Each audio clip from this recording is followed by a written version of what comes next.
Hello friends, स्वागत है आपका विवेकानंद अकेडमी बलौड़ा के यूट्यूब चैनल में। दोस्तों, जैसे ये पता है, ईडब्ल्यूएस प्रमाण पत्र की सभी को आवश्यकता होती है, क्योंकि ईडब्ल्यूएस प्रमाण पत्र जनरल कैटेगरी वालों के लिए 10% आरक्षण के लिए आवश्यक है।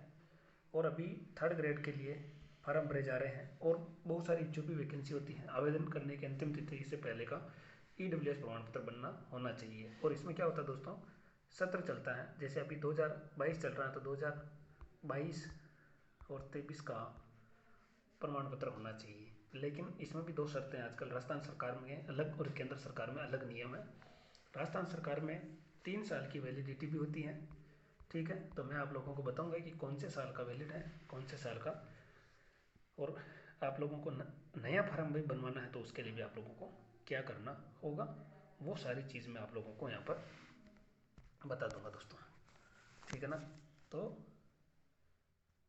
आप लोग जो है ध्यान रखें।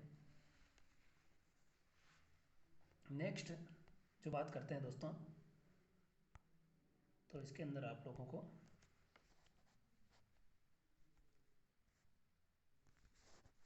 ठीक है, तो आगे दोस्तों आप लोग देख लीजिए कि क्या आपको करना है, क्या नहीं करना है। वो सारी चीज़ें मैं आप लोगों को बता दूंगा। आप लोगों के पास क्या क्या डॉक्यूमेंट्स होने चाहिए: जन आधार, राशन कार्ड, आधार कार्ड। दोस्तों, जन आधार और आधार कार्ड के अंदर आपका मोबाइल नंबर लिंक होना जरूरी है। ठीक है। ओटीपी आता है इसमें। मार्कशीट या जन्म प्रमाण पत्र, 10वीं का 10वीं की मार्कशीट बहुत इंपॉर्टेंट होती है दोस्तों। ठीक है। जन्म प्रमाण पत्र के लिए भी, नेम के लिए भी, स्वयं का या पिता का पहचान पत्र, मूल निवास। ठीक है। स्वयं या पिता का पहचान पत्र और मूल निवास, यानी सारे डॉक्यूमेंट्स पिताजी के नाम के बनते, तो मूल निवास स्वयं का हो तो अच्छा है, नहीं हो तो पिताजी का भी चल जाता है ईडब्ल्यूएस बनवाने के लिए। जाति का दस्तावेज दोस्तों, पुरानी जाति प्रमाण पत्र या जमीन की खाते की नकल जिसमें जाति लिखी होती है, तो जमीन की खाते की होती है, ये इंपॉर्टेंट। आय के दस्तावेज में माता पिता और स्वयं भी कार्य करते हो, तो स्वयं की भी आय। यानी दोस्तों क्या होता है, बहुत सारे बच्चों के माता पिता सरकारी नौकरी में होते हैं और ये बच्चा शादीशुदा है, तो भी उनके साथ माता पिता की आय जुड़ेगी। बहुत सारे बच्चे कहते हैं कि शादी के बाद अलग परिवार हो जाता। दोस्तों, परिवार अलग हो जाता है, लेकिन माता पिता की जो संपत्ति का बंटवारा होता है वो अपने बच्चों में ही होता है। आप लोग ये देख लें, नहीं भी होता है तो बहुत सारे हम केस देखते हैं, लेकिन वो अंत में उनको ही मिलता है, चाहे कितनी भी समस्याओं का सामना क्यों ना करना पड़े। इसलिए आप लोग जो है फार्म बनाएं तो ध्यान रखें, माता पिता की आय जोड़नी है। ठीक है।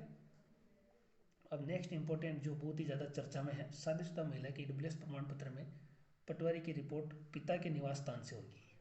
क्योंकि जो शादीशुदा महिला है वो मूल निवासी कहाँ की हैं, पिता के यहाँ की है। तो वो शादी करके कहीं पर भी जाओ ऑल ओवर इंडिया में, तो उनका मूल निवास जो है वो वही कहलाएगा जो उनका पैतृक स्थान है।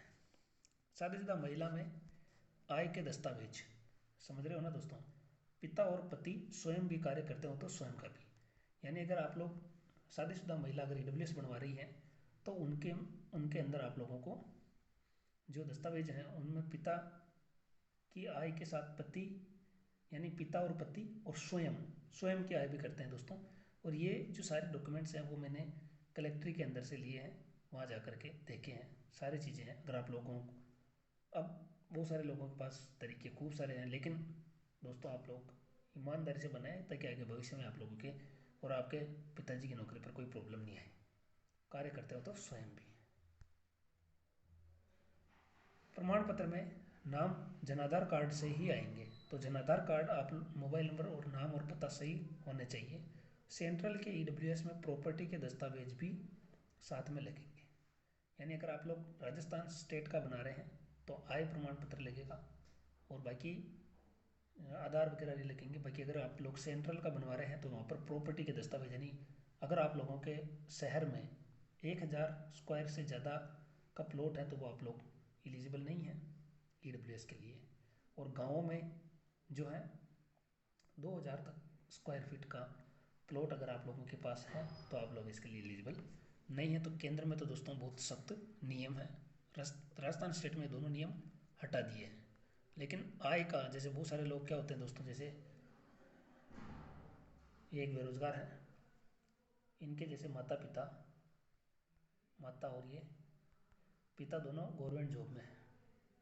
किसमें दोस्तों? गवर्नमेंट जॉब में। इनकी आय भी मान के चलो आप लोग, मान लो जैसे 6 लाख, 40,000 तो अब आजकल नॉर्मल होती है, तो 6 लाख इनकी मान लो और 6 लाख इनकी मान लो, तो 12 लाख इनकी ईयरली हो गई। लेकिन फिर भी ये सोचता है कि मैं ईडब्ल्यूएस बनवा लूँ, तो ये गलत है दोस्तों। क्योंकि जो केंद्र सरकार है उन्होंने ईडब्ल्यूएस ऐसे लोगों के लिए बिल्कुल भी नहीं दिया है। उन्होंने ऐसे लोगों के लिए दिया है जिनके माता पिता सरकारी नौकरी में नहीं है, या अगर हैं तो भी उनकी जो आय है वो बहुत कम है। ठीक है ना, ये चीज़ें हैं, तो आप लोग थोड़ा सा ध्यान रखें।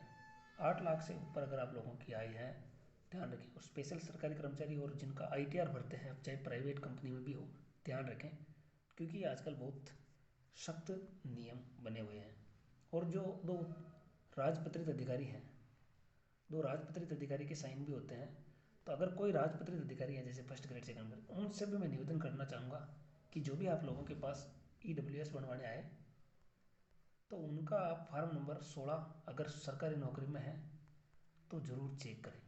बाकी आप लोगों के ऊपर भी समस्याएं आ सकती हैं, तो ये ध्यान रखें। बाकी आप लोग, फिर आपके ऊपर डिपेंड है कि कैसे आपको रिस्क लेनी है। तो ये चीज़ थी। अब इसके बाद दोस्तों, अगर जिसके पास पहले से ही बना हुआ है, अब बनवाना कैसे है वो भी मैं बता देता हूँ। आप लोग ई मित्र के माध्यम से बनवा सकते हैं। आप लोगों को फॉर्म भरना है, उसके पीछे आप लोगों के सारे डॉक्यूमेंट्स लगवाने हैं और आपको 50 रुपये की रसीद कटवानी है। उसके बाद आप लोगों को सेंट्रल से और स्टेट लेवल जो भी बनवाना है वो आपका बन जाएगा।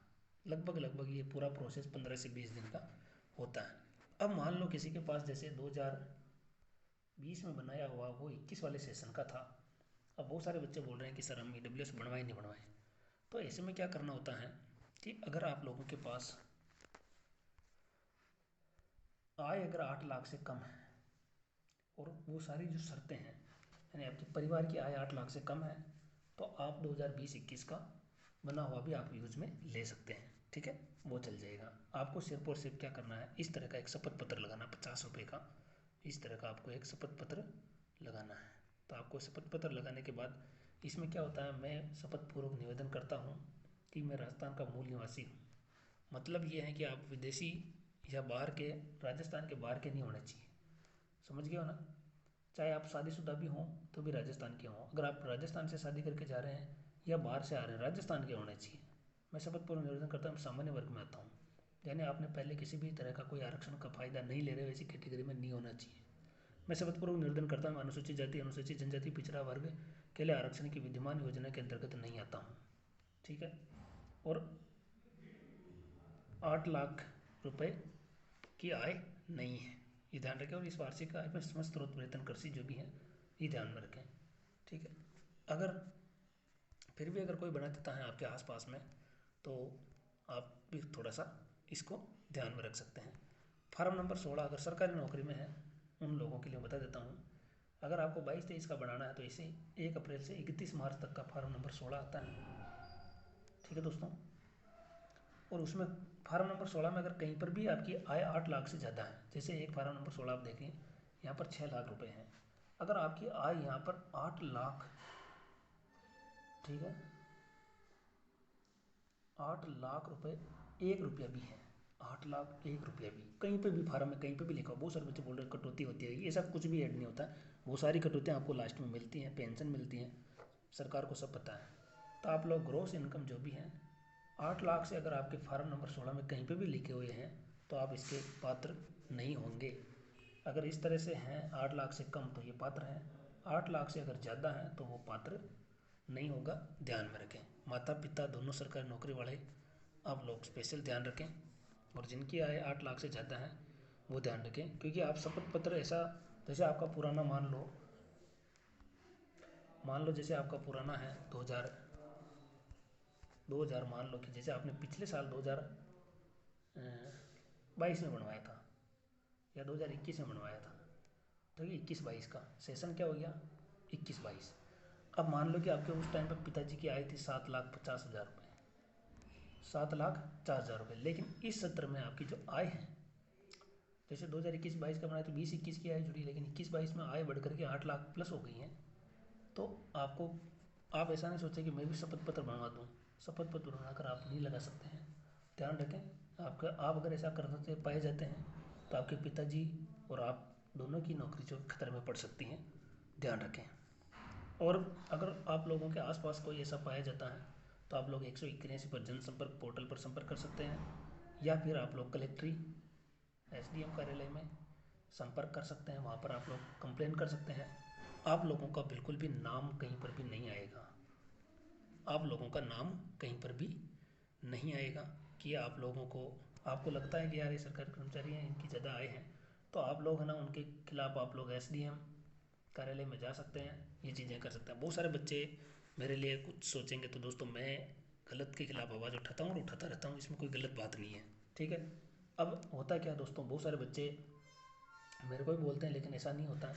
आप लोग अपने आसपास ध्यान रखें कि यार इसके पिताजी नौकरी में, इसके ये इनकम है। आप लोग खुद 181 पर ऐसे बता सकते हैं उनकी जानकारी, फिर आगे कार्रवाई अपने आप हो जाती है। अब की बार क्या होता है दोस्तों, बीकानेर निदेशालय में ऐसे लोग जो सरकारी नौकरी लगे हुए हैं उनकी स्पेशल जांच करवाएंगे। तो आप लोग थोड़ा सा ध्यान रखें, वहाँ पर हम ज्ञापन देंगे, बहुत सारी चीज़ें होगी। मेरे साथ टेलीग्राम ग्रुप भी बना हुआ, उसमें आप लोग ज्वाइन कर सकते हैं। लगभग 70 से ऐसे बंदे जुड़ चुके हैं, ईमानदार बंदे। अगर आपके 8 लाख से ज़्यादा आए तो आप नहीं जुड़े, ठीक है। सारी चीज़ें दोस्तों क्लियर कहता हूँ मैं, तो आप लोग थोड़ा सा ध्यान रखें और ध्यान से सुने, ये चीज़ है। बाकी तो दोस्तों दुनिया में तो बहुत सारी चीज़ें होती है, आपको करना तो आपके रिस्क पर है, ठीक है। बाकी दोस्तों ये सलाह यही दूंगा कि ईमानदारी से जो काम होते हैं उनकी होड़ नहीं होती है, ठीक है। तो ये सारी चीज़ मैंने आपको बता दी है। फिर भी अगर आप लोगों के दिमाग में कोई क्वेश्चन है तो भी आप लोग मुझे पूछ सकते हैं, जबकि मैंने इस वीडियो में पूरे में सारे में डिटेल्स मैंने आप लोगों को बता दी है, ठीक है। EWS के बारे में केंद्र का ही बता दिया, राज्य का भी बता दिया, सारी चीज़ मैंने आप लोगों को बता दी है। तो दोस्तों अब वीडियो को ज़्यादा लंबा नहीं करते हैं। कोई भी प्रॉब्लम हो आप लोग ज़रूर कमेंट करें और टेलीग्राम ग्रुप ज्वाइन कर लें। केवल EWS वाले ही ज्वाइन करें। तो दोस्तों मिलते हैं अगले वीडियो में, तब तक के लिए जय हिंद जय भारत।